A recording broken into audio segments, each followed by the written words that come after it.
देते हैं तो उसको लेकर के कोई प्रोविज़न नहीं है कि उनके खिलाफ में कोई मुकदमा दर्ज हो, जैसा चर्चा का विषय है और आर्टिकल में भी, इंडियन कॉन्स्टिट्यूशन में भी है।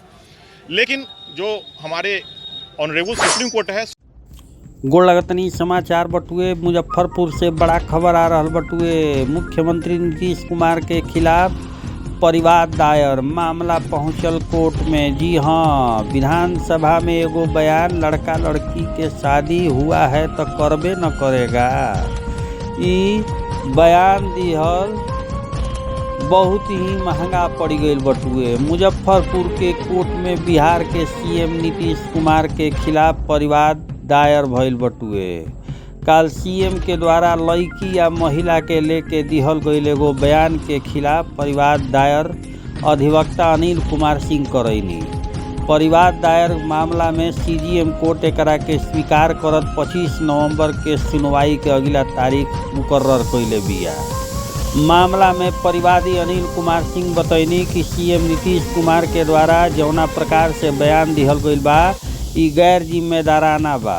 एगो संवैधानिक पद पे रहत ऐसन बयान महिला लड़की के भावना के आहत कइले बा। जिम्मेवार पद पर रहत ए प्रकार के बयान दिहल गईल यह महिला के आहत कइले बा, जेकरा के लेके परिवाद दायर करावल गईल बा। कोर्ट स्वीकार करत मामला में 25 नवंबर के सुनवाई करी। रउरा सबके बता दी कि मुजफ्फरपुर के कोर्ट में परिवादी के द्वारा आईपीसी के धारा 354D, 504, 505, 509 आईटी एक्ट 67 के तहत करावल गईल बा, जेकरा के कोर्ट स्वीकार कर लेले बा। मामला के सुनवाई 25 नवंबर 2023 के होई। मामला में परिवादी के एगो अधिवक्ता मोहम्मद असलम साबिर बतैनी कि परिवाद के द्वारा मुख्यमंत्री के एगो दिहल गईल बयान के लेके मुजफ्फरपुर के सीजीएम के अदालत में परिवाद दायर करावल गईल बा, जेकरा के कोर्ट स्वीकार कर लेले बा। आईपीसी के धारा के साथ साथ आईटी एक्ट के धारा में मामला दर्ज कइल गईल बटुए। 25 तारीख के अगला सुनवाई होई।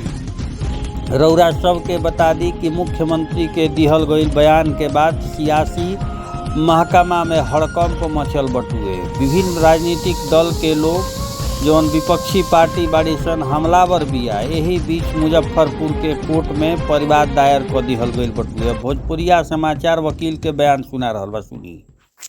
354D, 504, 505, 509 आईपीसी और 67 आईटी एक्ट में हमने ये मुकदमा दाखिल किया है माननीय मुख्यमंत्री के अगेंस्ट में। स्वीकार कर लिया गया। ये मामला आज दर्ज कर दिया गया। अगली तिथि जो सुनवाई का है वो 25 नवंबर को निर्धारित की गई है।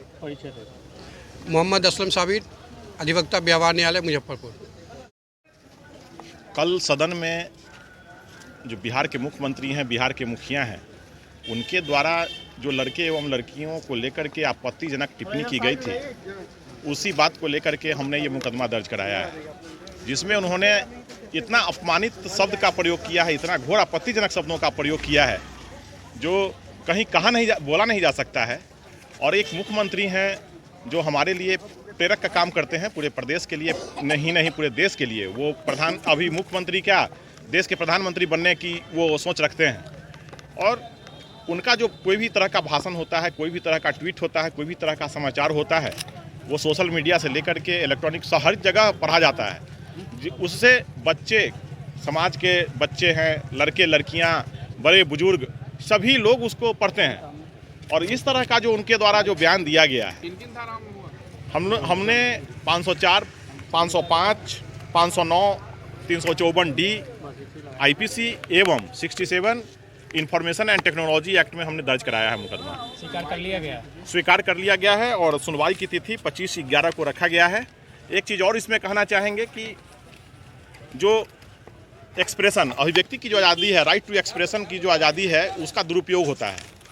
किसी भी सदन में अगर कोई भी विधायक या सांसद अगर अपना वक्तव्य देते हैं या कोई आपत्तिजनक टिप्पणी देते हैं तो उसको लेकर के कोई प्रोविज़न नहीं है कि उनके खिलाफ में कोई मुकदमा दर्ज हो, जैसा चर्चा का विषय है और आर्टिकल में भी, इंडियन कॉन्स्टिट्यूशन में भी है। लेकिन जो हमारे ऑनरेबल सुप्रीम कोर्ट है, सुप्रीम कोर्ट के द्वारा कहा गया था एक जजमेंट में कि अगर विधानसभा के अंदर या किसी भी सदन में आपत्तिजनक टिप्पणी अगर राजनीतिक प्रतिद्वंद्विता को लेकर के होता है, एक दूसरी पार्टी को लेकर के कोई अमर्यादित भाषा का प्रयोग किया जाता है, तो उसको लेकर के कोई कंप्लेन दर्ज नहीं हो सकता है। लेकिन यहाँ वो किसी राजनीतिक पार्टी के प्रतिद्वंद्विता के कारण नहीं हो रहा है। यहाँ मास पब्लिक, जो हमारे समाज के लड़के लड़कियाँ हैं, हमारे समाज के जो रिनाउंड लोग हैं, जो भी लोग हैं प्रदेश के, उन सबों के खिलाफ में इस तरह का आपत्तिजनक टिप्पणी दिया जाना और समाचार में आना, न्यूज़पेपर में आना, फ्लैश करना, इसको ये काफ़ी दुखद विषय है। इसी को लेकर के हमने ये सारा मामला दर्ज कराया है। अनिल कुमार सिंह, अधिवक्ता, व्यवहार न्यायालय, मुजफ्फरपुर।